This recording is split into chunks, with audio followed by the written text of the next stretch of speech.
Bonjour et bienvenue à la Parole vivante. Est-ce que la parole de Dieu est toute suffisante pour nos vies? C'est le thème que nous allons voir aujourd'hui.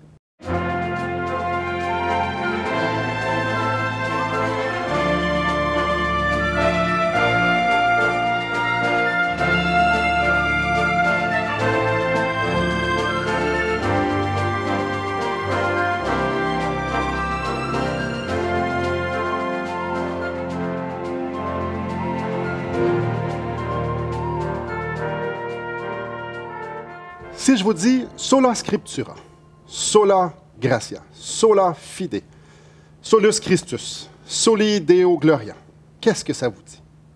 Faites-vous-en pas, on ne vous donnera pas un cours de latin aujourd'hui. En fait, c'est 5 expressions qui ont été vraiment au premier plan lors de la Réformation il y a 500 ans. Oui, peut-être que vous ne le saviez pas, mais ça fait 500 ans qu'il y a eu la Réforme.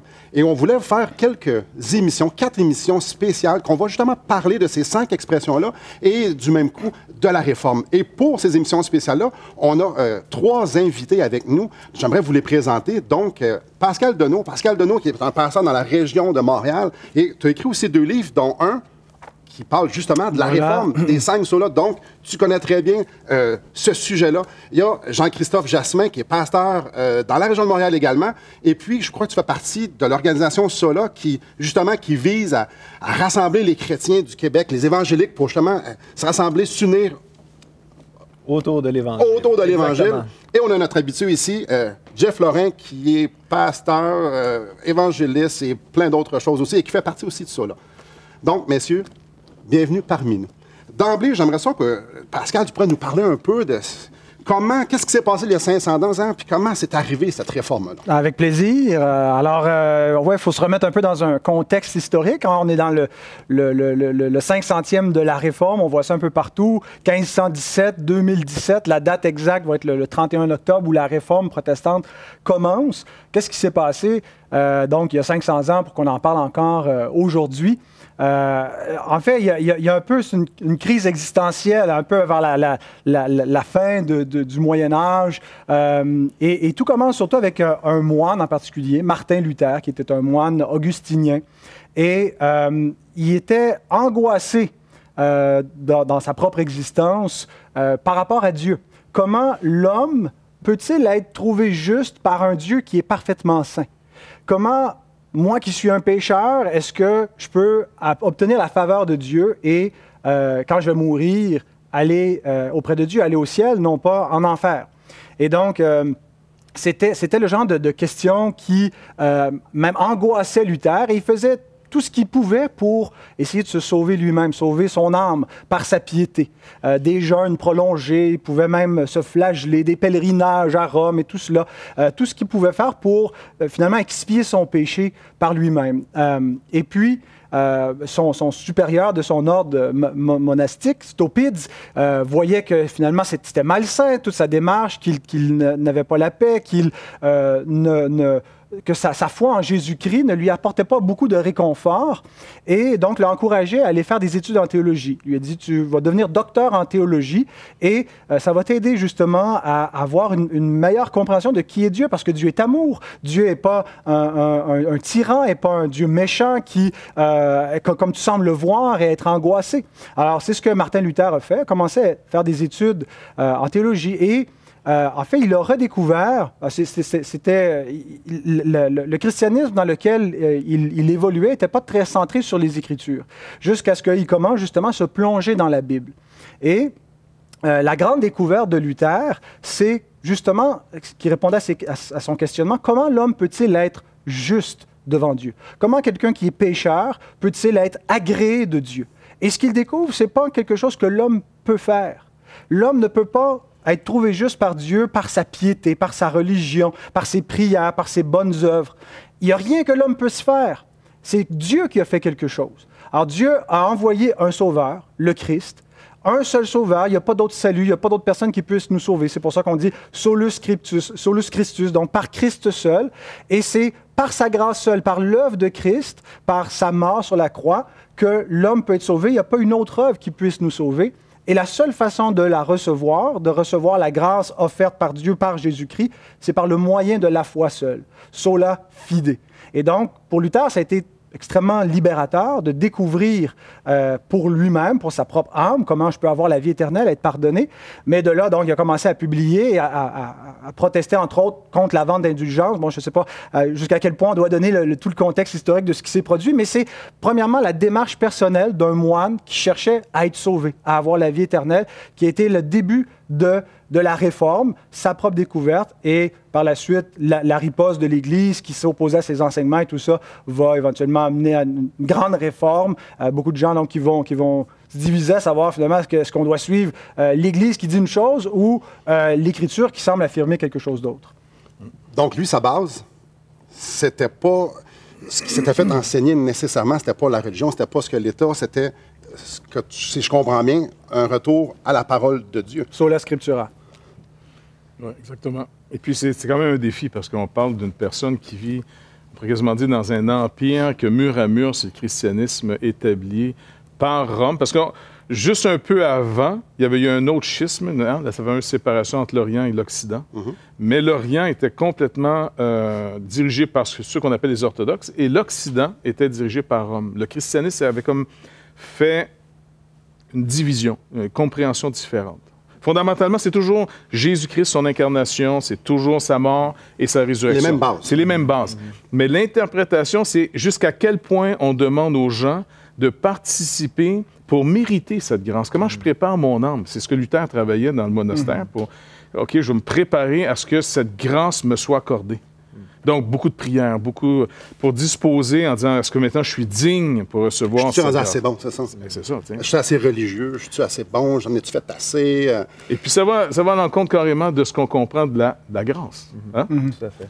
C'est un peu une inversion qu'on voit avec Luther du mythe de Pandore, tu sais, où il y a une boîte où le mal est caché, puis on ouvre, puis ça détruit le monde.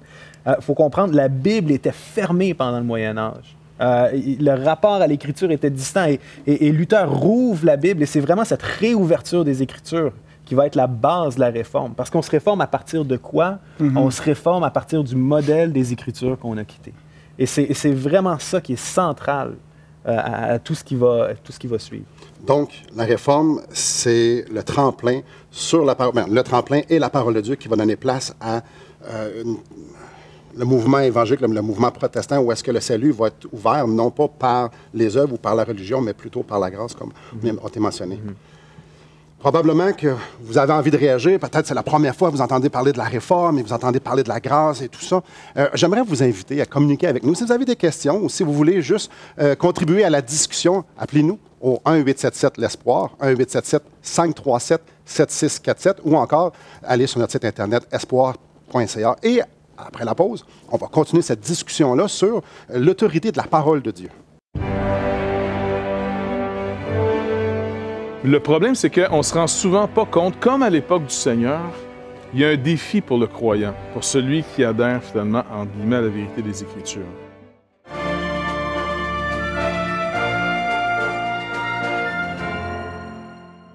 Assistez à un merveilleux déjeuner de l'espoir dans votre région.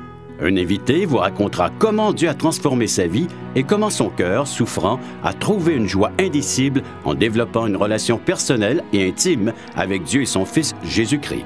Des églises locales organisent de tels déjeuners dans plusieurs régions du Québec. Découvrez où et quand vous pouvez assister à un déjeuner de l'espoir dans votre région en visitant le site espoir.ca et en cliquant sur l'onglet « Déjeuner ».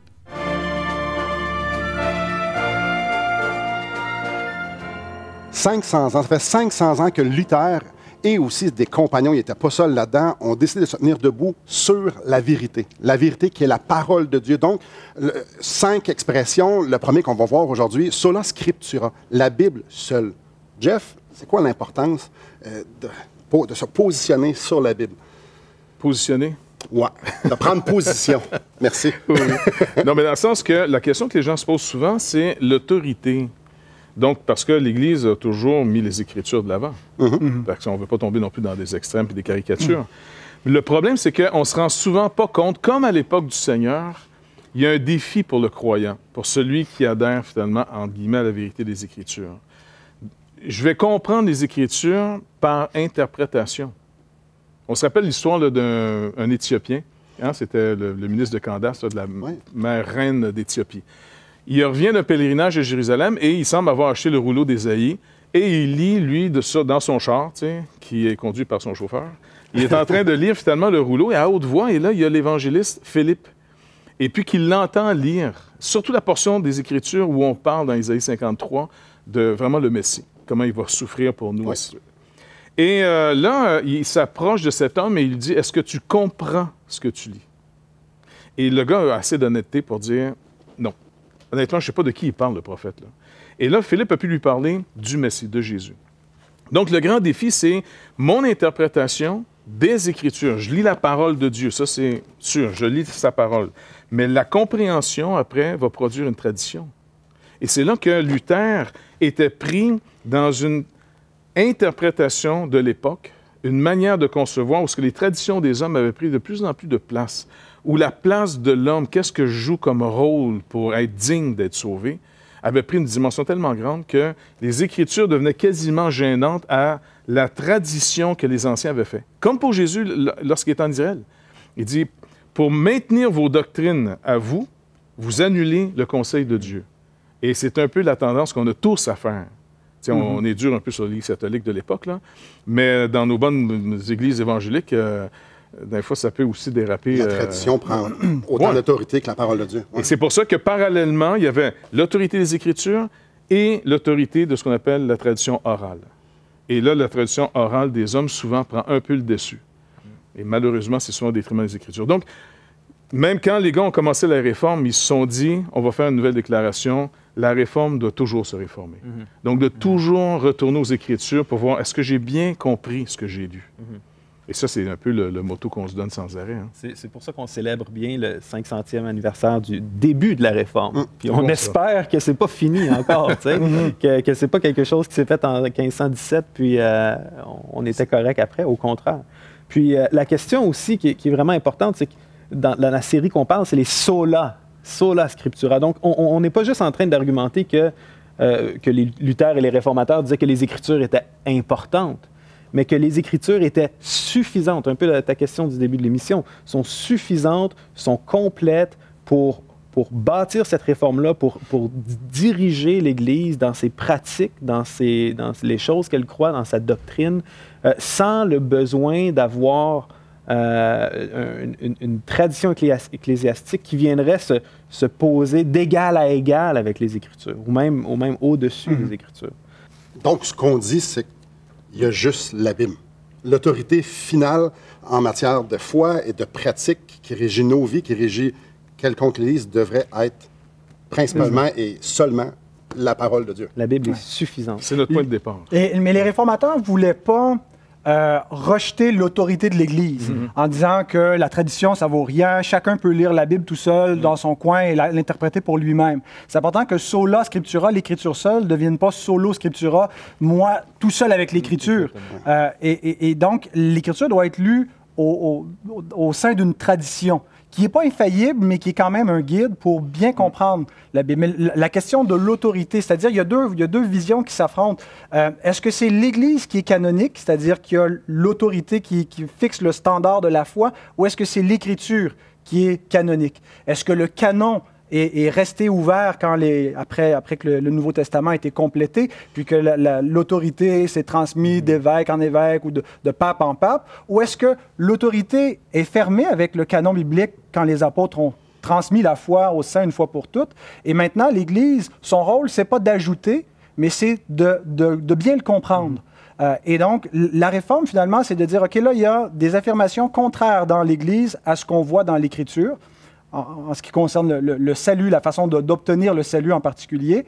Alors, est-ce qu'on se range du côté de ce que l'Église dit? Est-ce que c'est l'Église qui est le canon? Ou est-ce qu'on se range du côté de ce que l'Écriture dit? Mais ça ne veut pas dire qu'on balaie tout ce que l'Église dit. Dans la mesure où l'Église est fidèle aux Écritures, on croit qu'elle a une autorité pour affirmer ce qu'elle affirme. Donc, la Bible est la ressource finale. C'est par elle qu'on vérifie les enseignements ou les pratiques. C'est elle qui donne l'autorité, au fond. C'est elle qui établit l'Église et non l'Église qui établit les Écritures. Okay. Donc, l'Église redevient ministre de la parole et non le magistère de la parole. Et ça fait toute la différence. Donc, le pasteur, dorénavant, il est celui qui est responsable d'enseigner ce que la parole de Dieu indique. Et la parole de Dieu rejuge autant l'institution et lui donne son autorité ou dit non, il y a une correction à faire. Et c'est pour ça qu'on parlait que la réforme, elle continue de prendre place. Il faut continuer à examiner les pratiques. Il faut continuer à examiner ce qu'on croit à la lumière de la parole de Dieu pour ne pas dévier. Parce que ce qu'on a pu voir, c'est que lorsqu'on détourne les regards sur la parole de Dieu et qu'on commence à mettre plus d'emphase sur autres autorités comme les traditions ou, encore une fois, l'expérience, justement, on peut voir peut-être des exemples au retour, voir comment nos expériences ne doivent pas prendre même la place de la parole de Dieu, puis ça peut arriver dans nos milieux. Absolument. Donc, le point central, c'est la parole de Dieu. Ouf, beaucoup d'informations sur la Bible. Et si vous n'en avez pas, ça nous ferait plaisir d'aller vous en livrer une, d'aller vous en porter une pour que vous puissiez jeter vos regards justement dans cette parole, dans cette belle lettre que Dieu nous a donnée, qui se révèle à nous et qui révèle en même temps qui nous sommes. Donc, si vous aimeriez avoir une Bible, j'aimerais vous inviter à nous appeler au 1-877-L'Espoir, 1-877-537-7647 ou encore aller sur notre site Internet à espoir.ca. Après la pause, justement, on reparle de ça, de la pertinence de la parole de Dieu aujourd'hui, et les dangers, et l'expérience et tout ça. Donc, je vous invite après la pause. Que chaque décennie, on est plus intelligent puis plus avancé que la décennie précédente. C'est toutes des idées qui viennent, c'est des faux matériaux. C'est des matériaux, des fois, qui sont déguisés en matériaux bibliques, mais qui sont mortels et dangereux.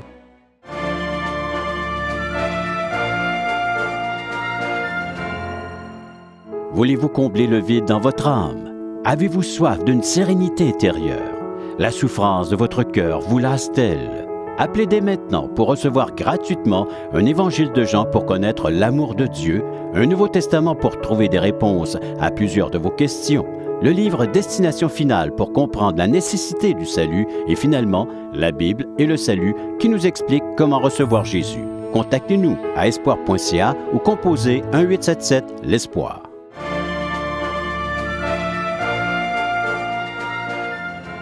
Sola Scriptura, la parole de Dieu seule comme autorité finale dans nos vies, ce qu'on croit.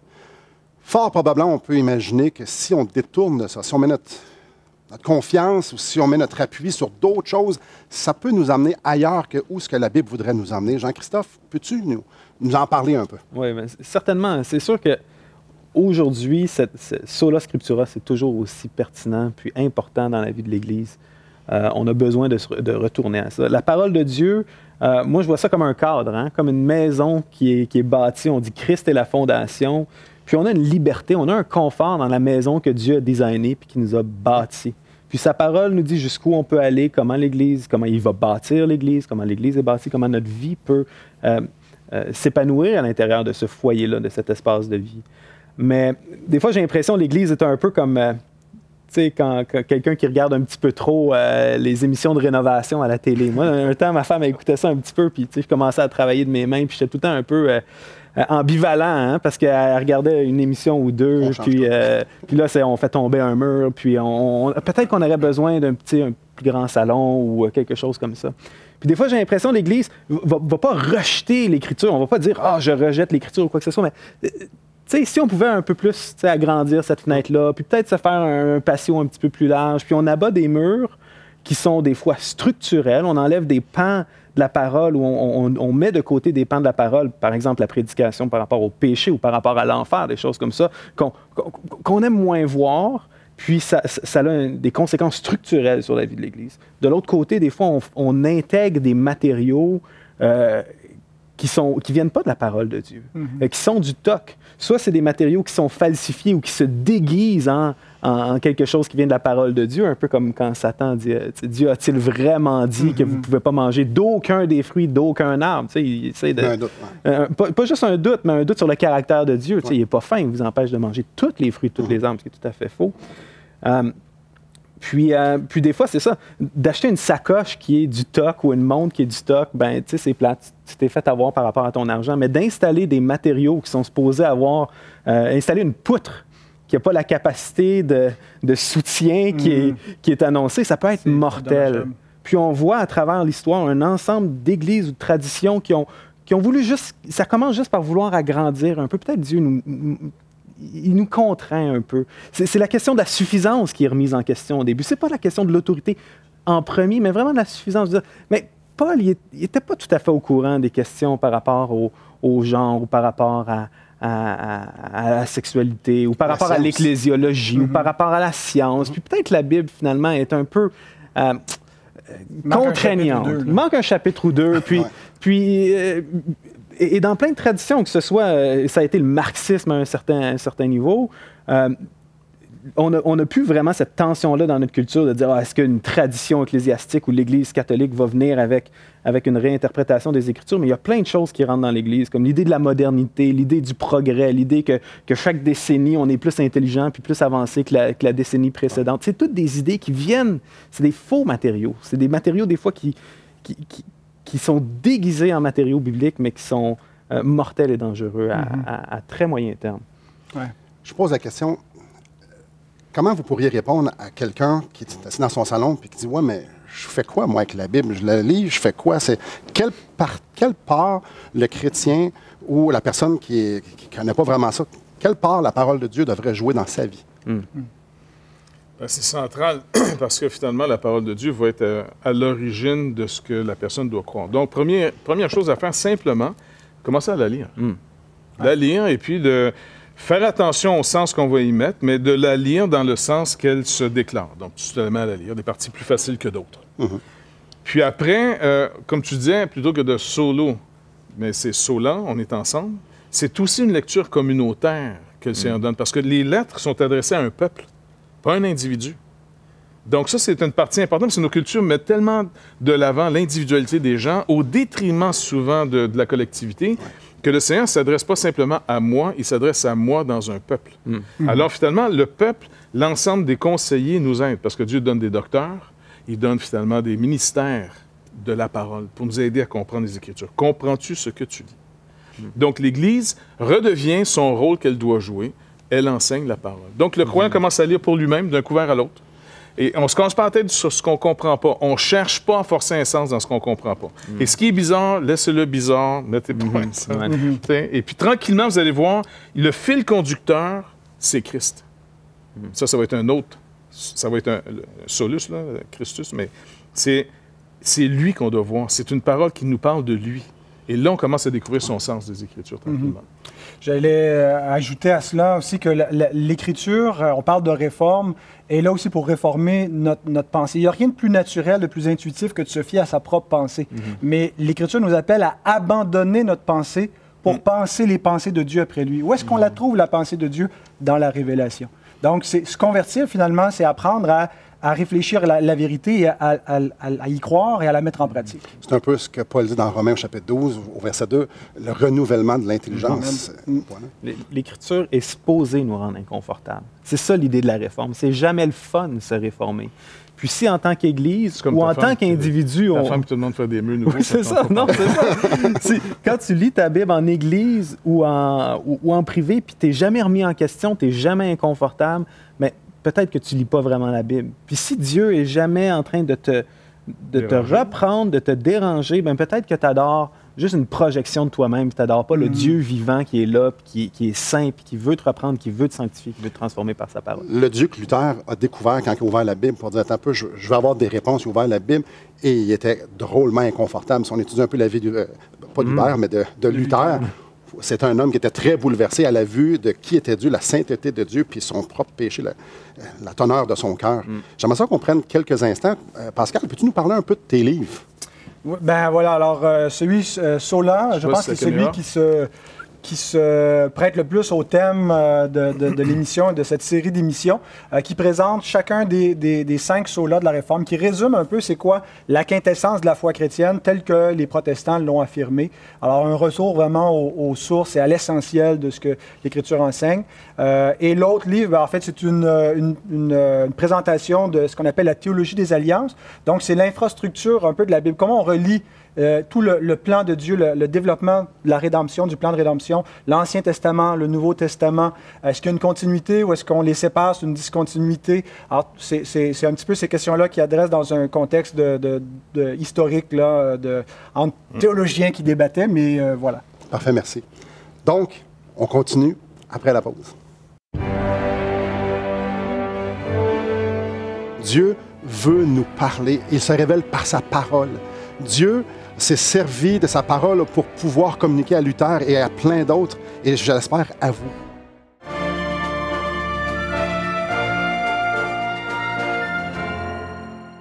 Espoirpourlecoeur.org aborde des problèmes que tous peuvent rencontrer un jour. Solitude, culpabilité, manipulation, rébellion et adultère. Chaque problème est clairement défini avec ses symptômes et ses caractéristiques. Des pistes de solutions sont données. Le but du site espoirpourlecoeur.org est d'encourager les chrétiens à s'entraider. Pour participer à l'une de nos conférences, consultez notre site espoirpourlecoeur.org.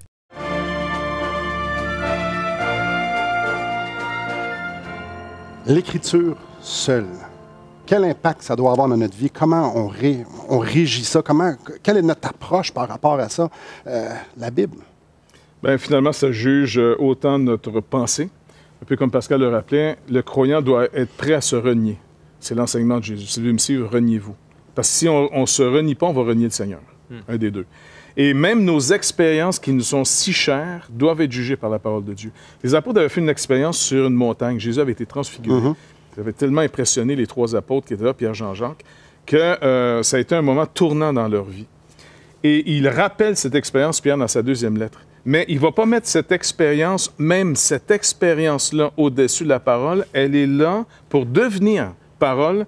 Et il dit, résultat de cette expérience, il dit, et nous tenons d'autant plus certaine la parole prophétique. Donc, ça l'amène à être encore plus confiant dans la parole de Dieu. Et c'est ça le but, finalement, que le Saint-Esprit veut produire. Beaucoup d'informations. Ce qui est super important, c'est que vous compreniez que Dieu se révèle à nous. Dieu veut nous parler. Il se révèle par sa parole.